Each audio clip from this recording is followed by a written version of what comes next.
Anaesthesia നൽകാതെ surgery ചെയ്യുന്നതിനെ കുറിച്ച് കേട്ടിട്ടുണ്ടോ? നാസി ജർമ്മനിയെക്കുറിച്ചല്ല, ഇന്ദിരാഗാന്ധിയുടെ ഇന്ത്യയെക്കുറിച്ചാണ് പറയുന്നത്. അടിയന്തരാവസ്ഥയുടെ ഏറ്റവും ക്രൂരമായിട്ടുള്ള മുഖം നിർബന്ധിത വന്ധ്യീകരണമായിരുന്നു. ഇന്ത്യയിൽ ജനകീയാസൂത്രണം നടത്താൻ വേണ്ടിയിട്ട് ADB അടക്കം സമ്മർദ്ദം ചെലുത്തിക്കൊണ്ടിരുന്ന സമയങ്ങളിലാണ് അടിയന്തരാവസ്ഥ സംഭവിക്കുന്നത്.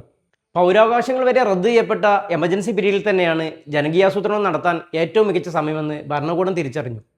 പൗരന്മാർക്ക് കൃത്യമായ അവയർനെസ് നൽകി എല്ലാ പ്രോട്ടോക്കോളും പാലിച്ചുകൊണ്ട് ചെയ്യേണ്ട ഒന്നായിരുന്നു ജനകീയാസൂത്രണം.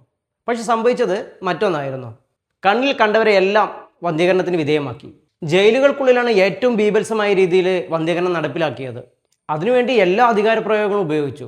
ഇങ്ങനെ നിർബന്ധിത വന്ധ്യീകരണത്തിന് വിധേയമായവരിൽ ഏറ്റവും കൂടുതൽ ഉണ്ടായിരുന്നത് മുസ്ലിംസ്, ദളിത്, ആദിവാസി വിഭാഗങ്ങളായിരുന്നു. സർക്കാർ ഉദ്യോഗസ്ഥർക്ക് ഒരു കോട്ട നിശ്ചയിക്കപ്പെട്ടു. ഈ കോട്ട കംപ്ലീറ്റ് ചെയ്യാൻ വേണ്ടിയിട്ട് സർക്കാർ ഉദ്യോഗസ്ഥർ ഓടി നടന്നു.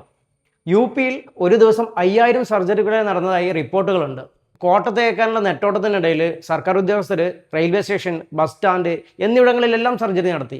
അനസ്തേഷ്യ നൽകാതെ, അണുബാധ ഏൽക്കാതിരിക്കാനുള്ള പ്രോപ്പർ മുൻകരുതൽ എടുക്കാതെ വൃത്തിഹീനമായ സാഹചര്യങ്ങൾ പോലും സർജറി നടത്തി.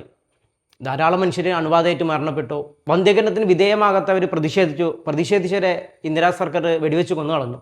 മുസാഫർ നഗറിൽ മാത്രം 25 പേരാണ് അങ്ങനെ കൊല്ലപ്പെട്ടത്. അൺഒഫീഷ്യലായിട്ടുള്ള കണക്കുകൾ പ്രകാരം 80 ലക്ഷത്തിന് മുകളിൽ ആളുകൾ ഈ കാലയളവിൽ വന്ധ്യീകരണത്തിന് വിധേയമായിട്ടുണ്ട്.